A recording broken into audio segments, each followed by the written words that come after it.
President Obama's federal budget for 2016 received all the usual fanfare in Washington on Monday. A part of the president's budget is a 14% mandatory tax on multinational corporations' existing offshore profits. This would affect a group of large corporations like General Electric and Apple, whose offshore profits add up to about $2 trillion.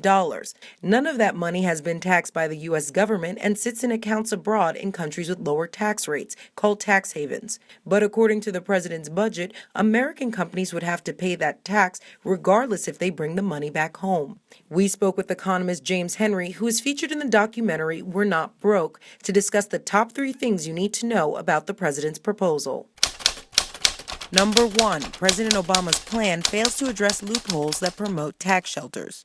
Well, it doesn't tackle head-on, a lot of the loopholes that we've seen. For example, last year, Facebook, 2014, had profits of $4.9 billion. How much tax did they pay?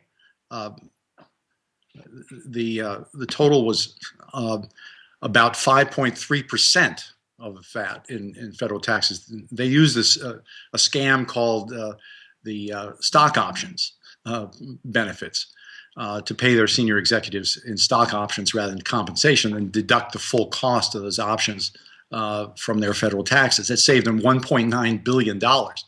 Yahoo has just profited enormously, about a $40 billion profit on their shares in Alibaba, the Chinese internet company.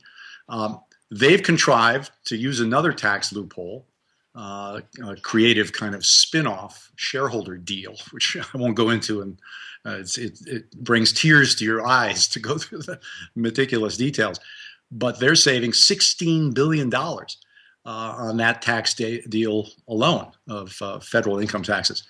So, these 2 deals alone, we could figure out how to get up to $18 billion of federal tax revenue just by enforcing the law. Number 2, the president's plan gives corporation incentives to continue tax dodging. Obama's basically channeling his inner Republican here, trying to come up with something that this Congress can agree to.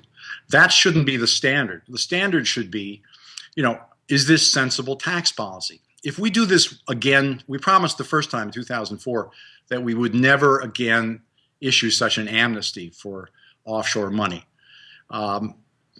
Now we're doing it again. Companies will come to believe that every 5 years or so they can bring back the money practically tax-free. Why will they ever comply with income taxation? And it's really fundamentally unfair to companies that are having to compete with these big multinationals.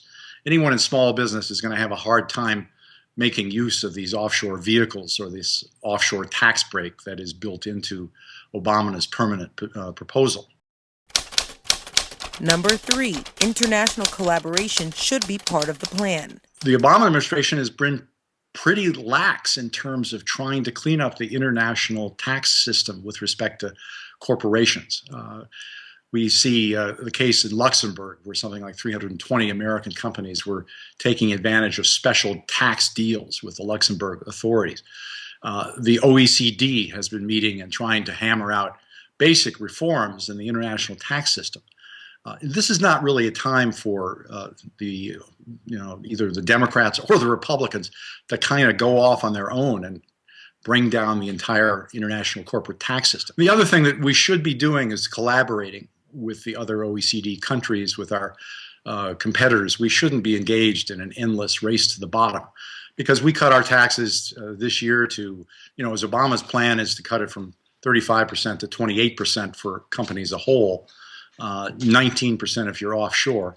But Canada has reduced their rate to 21%. The UK reduced their rate recently.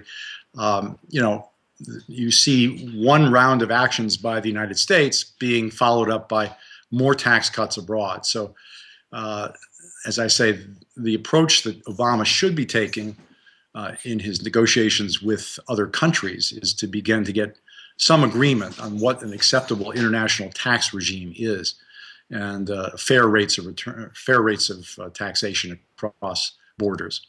For the Real News Network, Jessica Devereaux, Washington.